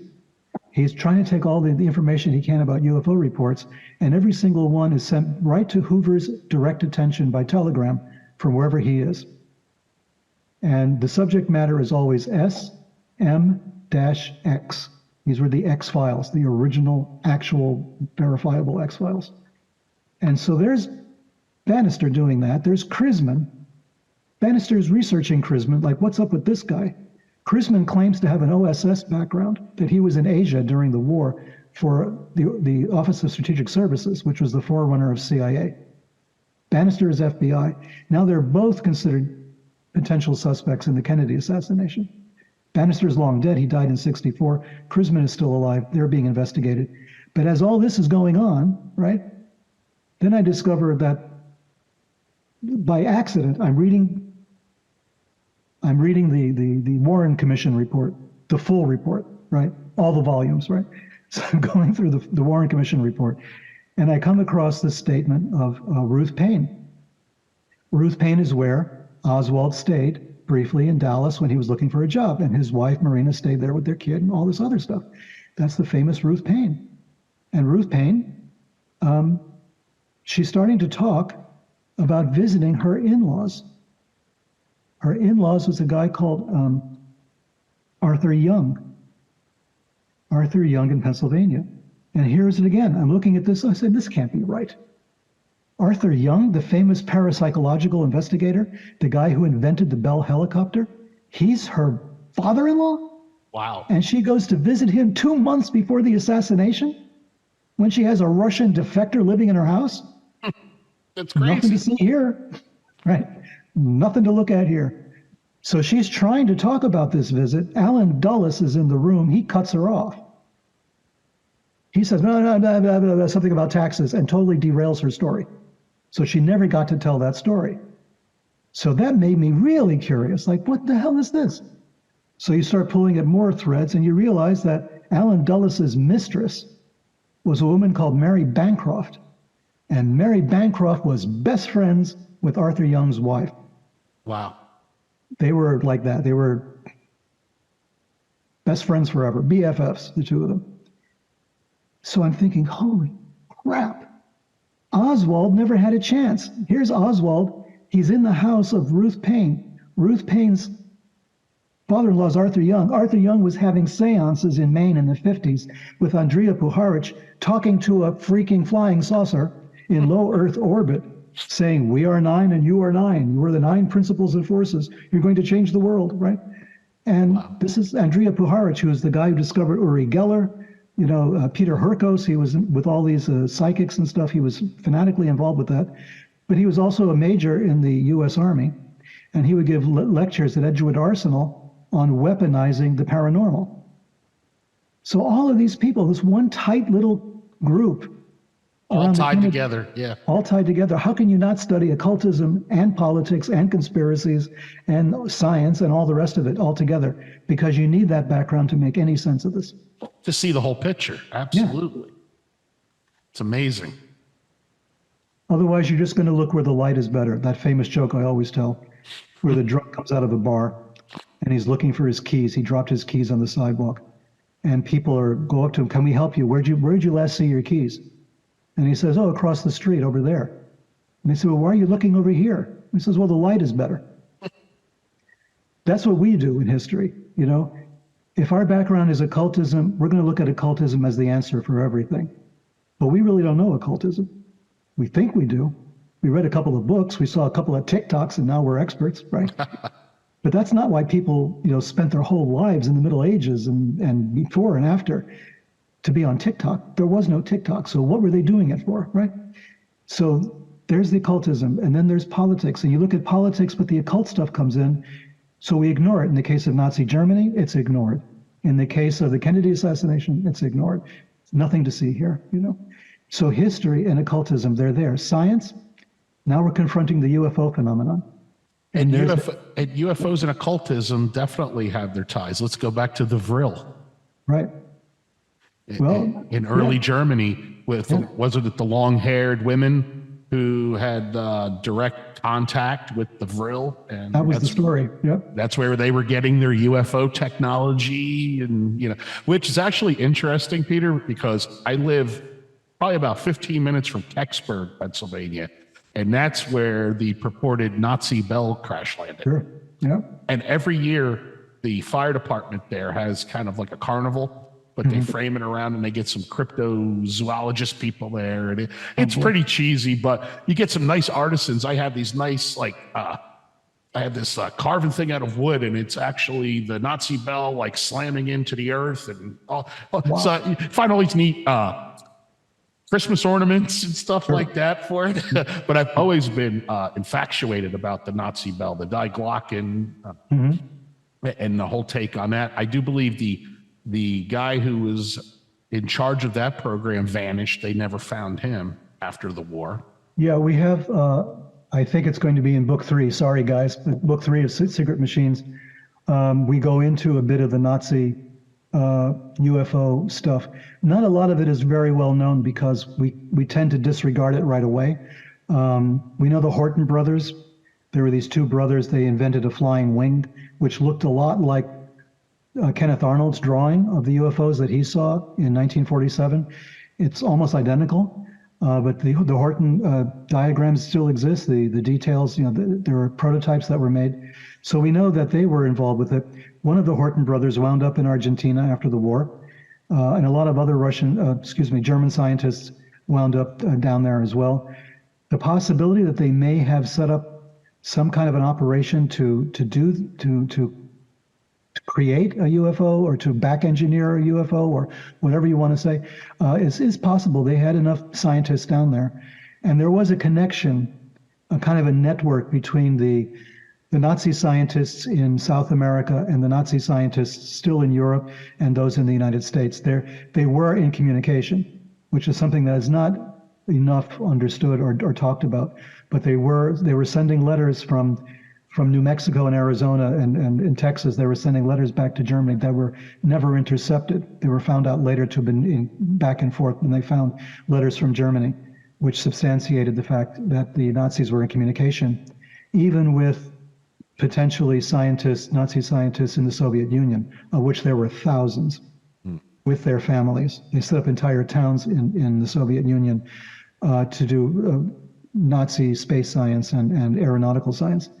So that was going on. Argentina was going on. Chile, to a certain extent, was going on. Other countries had their hands full. Australia had like their own version of Area 51 with Nazi scientists there as well. So this was happening, Everywhere. Yeah, everywhere. Everybody had their pet Nazi scientist somewhere, right? So this was going on. So you have people, some of whom were pure scientists, some of whom were SS officers, some of whom had high rank in the SS. They were true believers. You didn't separate them out. The boss of Werner von Braun was a diehard Nazi. He was identified as such by American intelligence. We don't want this guy in the United States. He's terrible. You can't bring him in. But we brought him in, and we put him in the Air Force Base, Wright Field at that time in Ohio. At the same month, we were bringing the Roswell debris into Wright Field to be analyzed.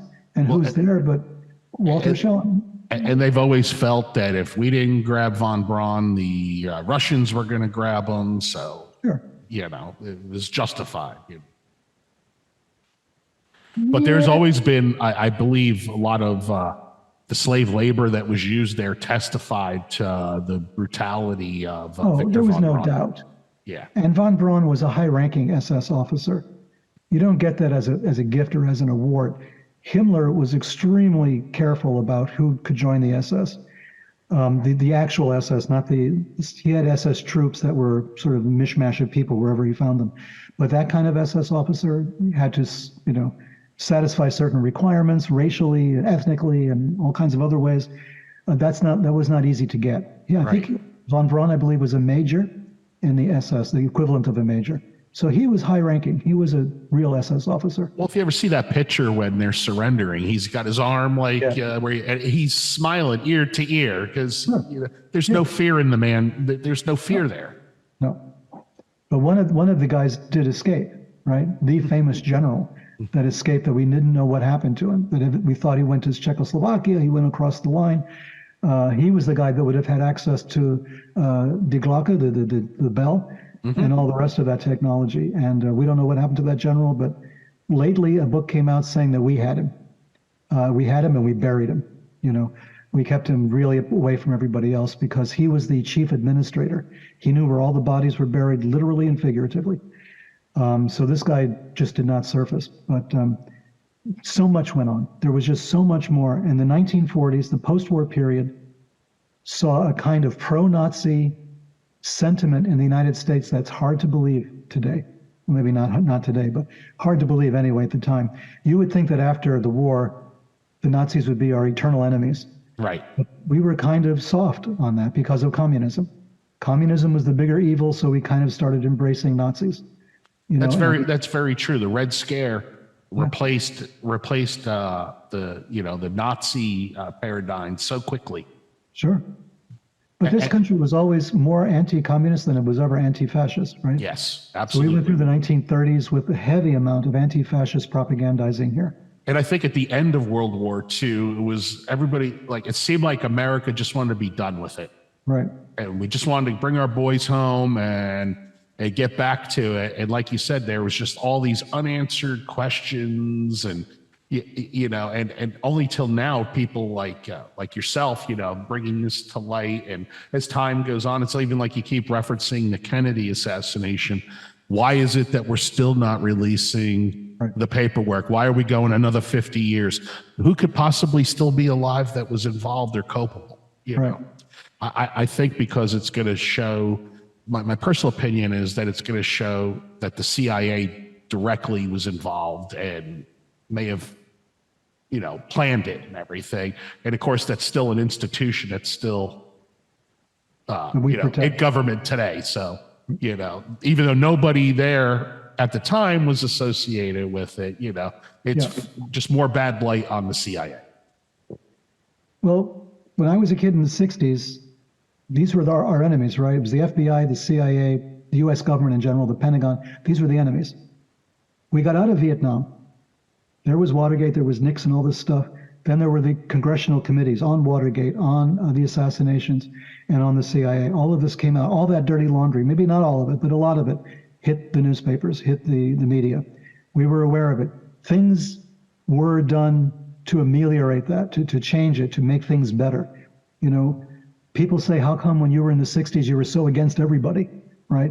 And now you're not as against everybody as you were. I mean, you hang out with a guy like Jim Semivan, right, from the CIA at To the Stars, right? Or Chris Mellon. I mean, you write about the Mellon family and Sinister Forces. I say, yeah, but these institutions, it's hard to turn a ship around in the middle of the ocean, right, on a dime, but it can happen. And you've got to keep your contacts there, pushing that ship in the right direction. You've got to keep talking to people like that. And things have changed in all of these institutions. They haven't changed completely. There's still a lot of problems. There are some basic philosophical problems we have in this country as to how to run things and what our values are. We're still fighting that tremendously right now in our country. There's a huge division in this country. Huge. So it's going on, right? So it's really hard to say, calm down and make sure your powder's dry, make sure that you look at these institutions, you look at the documents, and you identify the bad people, and you make sure these bad operations have stopped. You make sure you're not paying for things that we shouldn't be paying for. But we're not going to get rid of the government. We're not going to get rid of the Pentagon. We're not going to get rid of CIA or FBI. That's not going to happen, right? We're going to have some kind of an intelligence apparatus. We're going to have some kind of a military apparatus. So how do we best use what we have? How do we get rid of the bad, keep the good, and keep this thing running the way it should be running, right? I guess that's my position now at my advanced age of having gone through all the vicissitudes of all of these wars that we've been in and all of the lies about Iraq and weapons of mass destruction and all the rest of it. Well, the United States is the most warring country ever. I don't think we've ever not been in a war since World War II. Right. Not in my lifetime. I mean, maybe a few years pause. I mean, you have Syria, I mean, it just keeps going on and on and on and on. It's like, what's the one common denominator? We're involved. Right. And we had to, at some point, sit down and do some little soul searching on that and figure out what it is we really need to keep doing. National security is used too often for everything. It's used as a blanket excuse for anything. And it's a hands-off term, like hands-off, it's got, Right. It's national security. And it's kind of dumb. It was dumb during Vietnam, and it's still dumb. That excuse can no longer be the blanket excuse they use for everything. John Podesta, we talked to Podesta face to face about classification. And I've talked about this before. And I asked Podesta, it's like, all this stuff on UFOs is still classified, all these things we can't get access to. Does that make sense? Can the president just blanketly declassify everything? And he says, actually, no, that's not the way it works. He says, guess what? If you want somebody to read a document in the US government, you classify it. If they get a document that says classified, top secret, they're going to read it. If they get a document that doesn't have a classification mark and goes to the bottom of the pile. So we've learned to start classifying things so that people will pay attention. He says, we have menus that are classified, right? For the cafeteria in the White House. Right? Well, attention's one thing I think we're lacking these days. Yeah. We're a society of headlines and 160 character texts on Twitter and things like that. And we're not interested in all the facts. No. And can you imagine trying to explain anything in a tweet? I mean, anything of any substance. You can say, hi, how are you in a tweet. That's pretty much about it. I try. People will ask me questions and I try to fit it in those characters. And what happens is, you lose context. You lose a lot when you do that. And then you have to do another tweet to clarify the previous tweet. And you're still writing a book in the end. I mean, it doesn't matter. You have that issue and you have the other issue that the president actually cannot willy-nilly declassify things. Everybody on that list has to be part of the declassification process. So if your memo had 3 guys on it, 3 people from different agencies, CIA, FBI, NSA, for instance, each one of those agencies has to sign off on the declassification, which means it ain't going to happen. Right. It's going to go through all these stages before anybody looks at it and decides, okay, we can release this. Well, So another interesting dynamic when we get about releasing stuff is the fact that you have like RFK talking about his father being assassinated and pretty much points at who he thinks did it. Yep. At that moment, he identifies the man he believes that shot and killed his father and stuff. And it's just amazing that that all that stuff is still just not for public consumption yet. Well, you bring up Bobby, and here we are again with the occult connection, because if you look at Sirhan's notebook, which is declassified and you can download it from the internet, it's full of occult references. It's replete with them. Sirhan was fascinated by theosophy. He attended meetings of the Theosophical Society in Los Angeles. He went to AMORC, to the Rosicrucian Society. Really? I did not know that. Yeah, it's all in his book. He was talking about Hawaiian methods of occultism, of mysticism, meditation ideas, all kinds of stuff is in there. So it doesn't sound like somebody who was programmed and... Yeah, except there's pages and pages where he writes pay to the order of, pay to the order of, pay to the order of, pay to the... on and on for pages. Wow. So, I mean, here's our putative assassin of Robert Kennedy, right, who had first spent a couple of weeks going to all these occult meetings, even being hypnotized in one nightclub, according to one informant, and then going out and doing this assassination, which he claims he doesn't remember, but he admits he did, right? Right. He's not ducking his responsibility, but he said, I have no memory at all. I walked in, and the next thing I know, I'm on the floor, and Rosie Greer's on top of me. He says, I have no memory of this. I don't know why I would have killed him. So many unanswered questions, So many. And why at this point? So many years later. That was 1968. We can't figure it out. in that amount of time, you know. And we wonder why we conspiracize anything Sure. that we feel they're not telling us. That's why I have to feel sympathy for the QAnon crowd and for the other conspiracy. I mean, I hear so much of this all the time. And it's like, but you know, you're in my wheelhouse now. Calm down. You know, this thing that you're talking about really didn't happen the way you're saying. It happened like this. No, I saw it someplace. Yeah, I'm sure you did see it somewhere, but that's not. Here's a book. Here's where I wrote about it in detail. Doesn't matter, you know. And I feel sympathy because now I'm part of the problem, right? You know, because I've lived too long, maybe, and I have too many strange friends. So now I've become part of the problem. And I tell people, listen, I write books, I interview people. I've interviewed actual Nazis, neo-Nazis, Klansmen, Satanists, Islamic terrorists, anybody you can think of. I mean, I've interviewed all these people. That doesn't mean I joined all their organizations, you know, or that I'm trying to defend them. I write about them, and I will write whatever I write. I'm not bound by oaths of secrecy. I haven't joined any orders.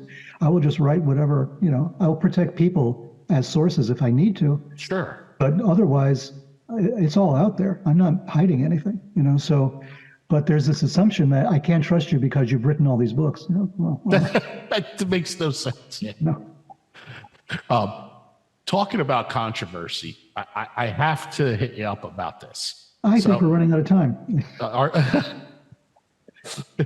ahead. Well, thank you very much, Peter. Lay it on me.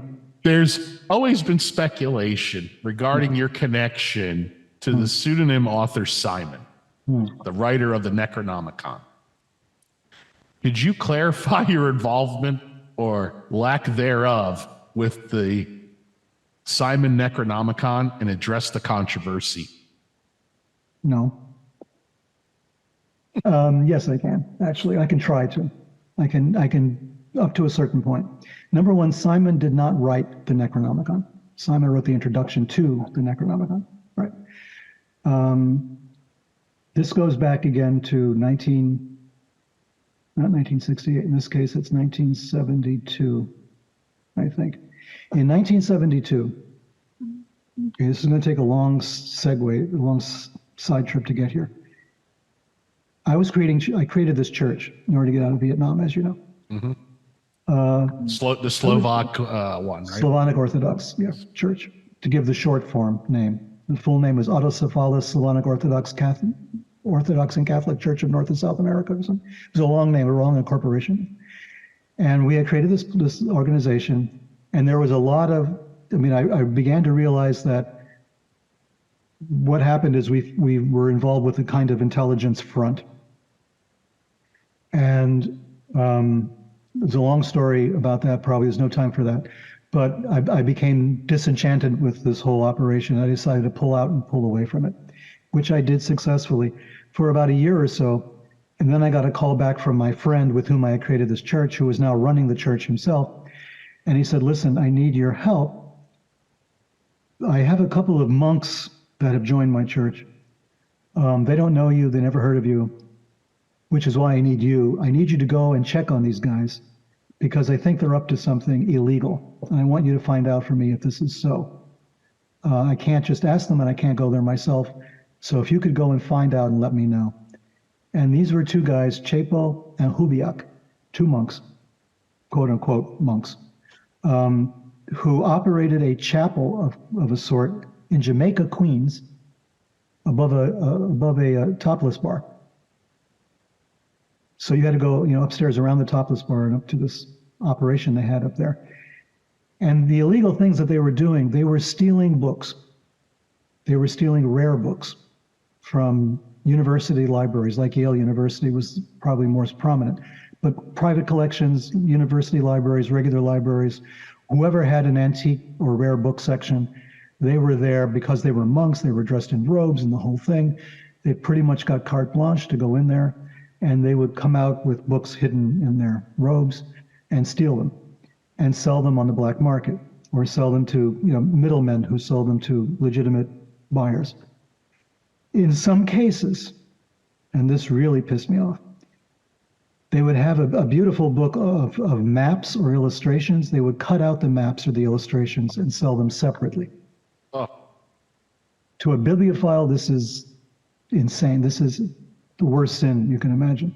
But they were doing that. And as I became friendly with them and et cetera, I got involved with them. They showed me the equipment. They had equipment to steam out library seals, steal out ink marks, do all of this to make the books pristine and then resell them. And that's what they were doing. For monks, this is monks. Yeah, monks. Like I put that monk in quotes, that term monk. So I go back and I tell William Prosky, my friend, I said, this is what's going on here. He says, that's what I thought. And he goes and shows me a room. He has all of these occult books, all rare editions of mostly European occult texts, famous books in some cases, right? Books on every kind of subject, because he was being essentially bought off by these monks to look the other way. Oh. Right? So they would gift him these books.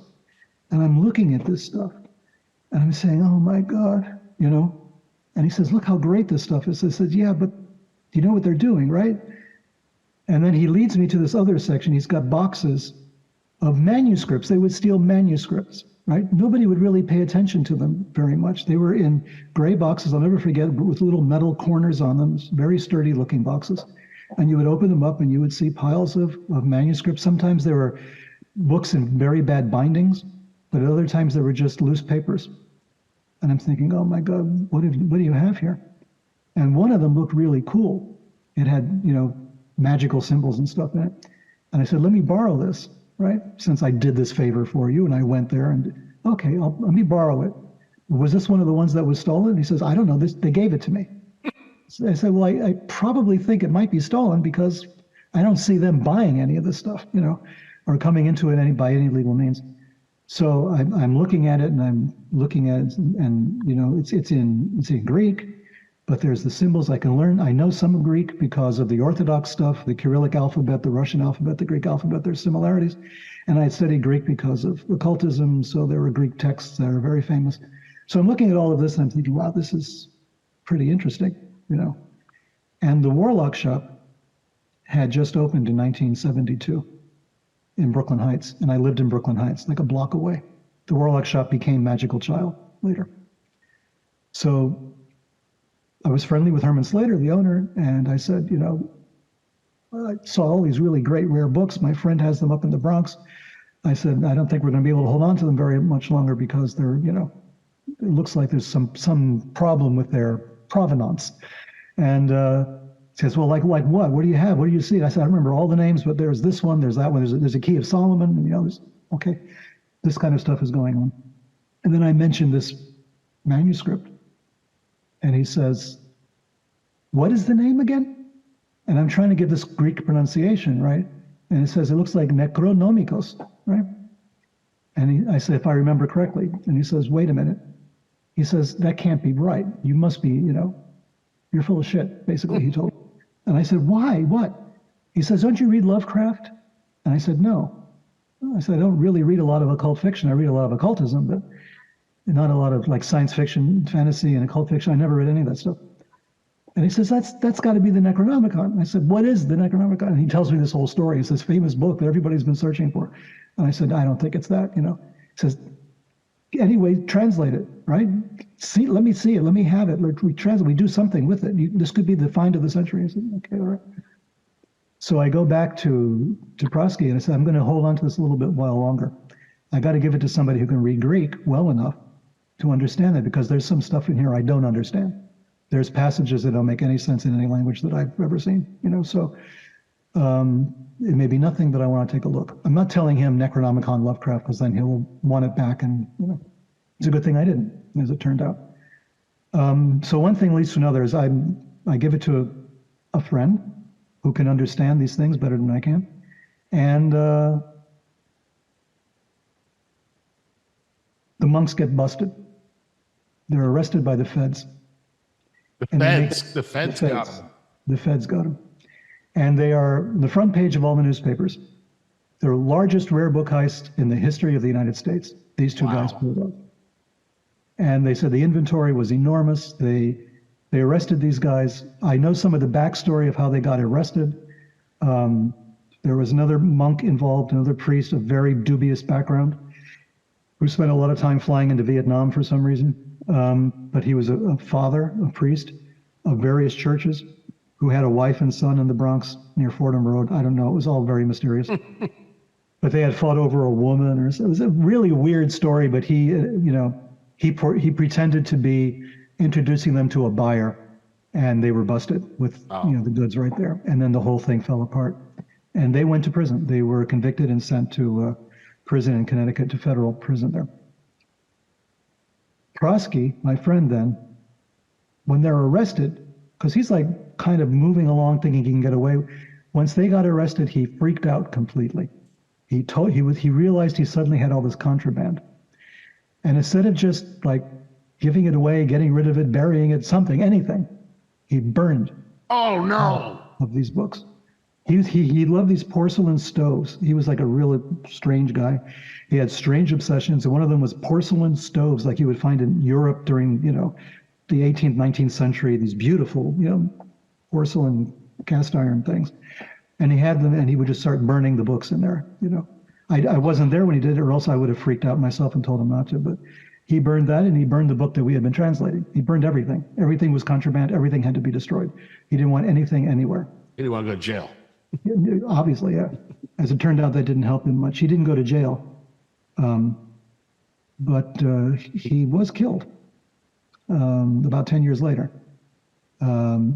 This whole story is just replete with weirdness, and I don't know how much time you have left.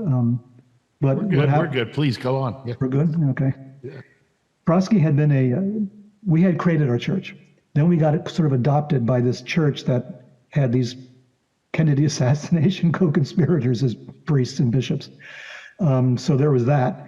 And then he made contact with another bishop who was a legitimate bishop from the Ukrainian Orthodox Church, something which is a little newsworthy these days, I guess. This was a Ukrainian Orthodox bishop, very well known, the head of one branch of the Ukrainian Orthodox Church, who then made my friend Prosky a bishop in his church. So everything is fine, going along fine, until that guy dies and Ukraine is suddenly free because the Soviet Union falls. The death of that bishop meant that my friend, my high school friend, was now the head of that Ukrainian Orthodox denomination. He took over. Wow. And the Ukrainians weren't going to have that. And there was a big meeting of the Ukrainian church in New Jersey one night. And on that same night, my friend Prosky wound up poisoned with arsenic in his home in the Bronx. And they claim it was kind of an accident because he was gold plating something and arsenic is used in the process, but he was very experienced at this. And he had a pet cat, and the cat did not die from any arsenic fumes, only Prosky did. So there was a lot of questions about that, but they buried that story. You can't really find much about it anywhere, but if you keep looking for Prosky's name, you will eventually find bits and pieces of it, but never the whole story, except from me, because I got it from the people who were around at the time. Right. So that was, a thing. So this kind of thing followed him around. He was always involved in something a little questionable, something dangerous, something on the edge. And he was a talented person because he spoke different languages. He spoke Czech and Slovak as well as English because of his parents were both emigres from Czechoslovakia. He learned enough Ukrainian to pass there. He learned Greek to function in a Greek Orthodox capacity as well. So he was really talented this way. But on a personal level, he was kind of a mess. So, what can I say?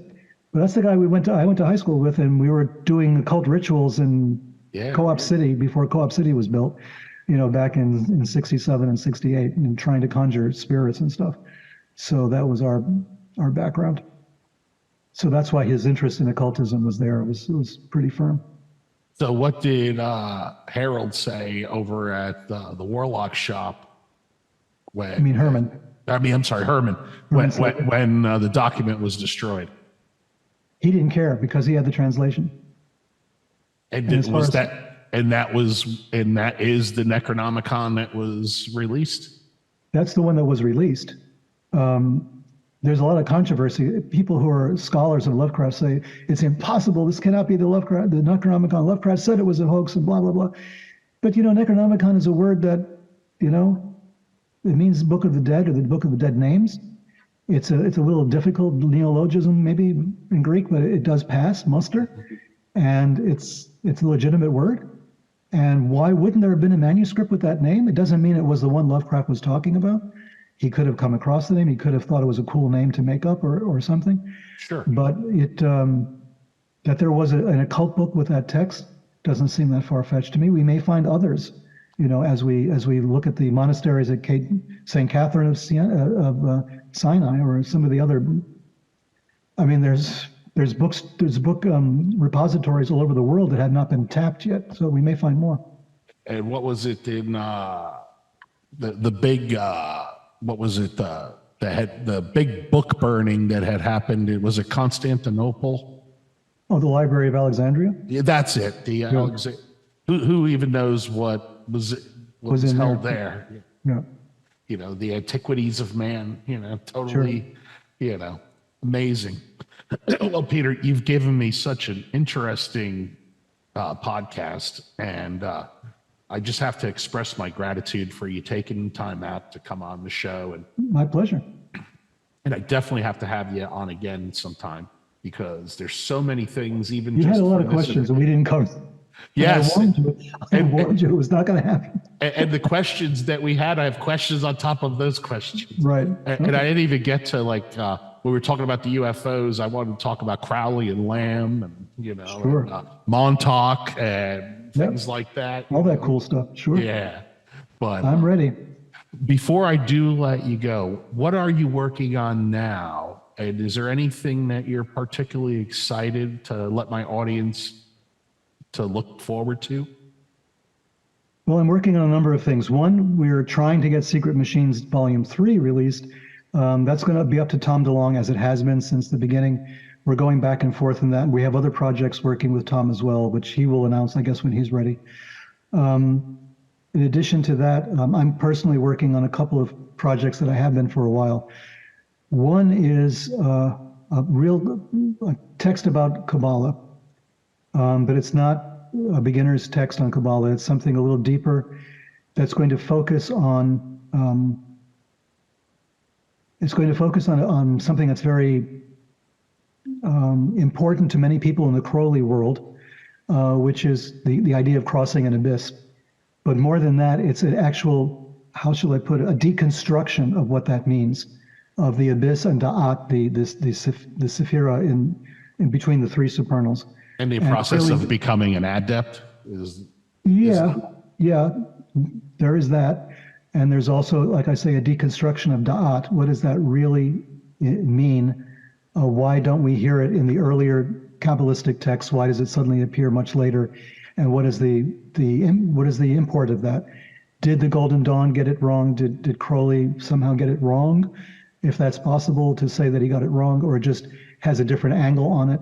I want to talk about it from a purely Kabbalistic sense in terms of Jewish Kabbalah, and then the Hermetic Kabbalah, occult Kabbalah, let's say, approach to it.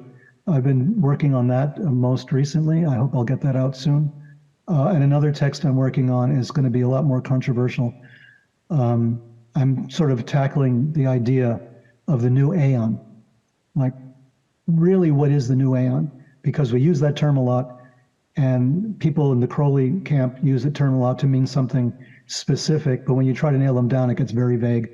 I have very specific ideas about what that should be, or what it is, or what's actually taking place. And I would like to get that out, but it's going to be a little difficult and controversial for people.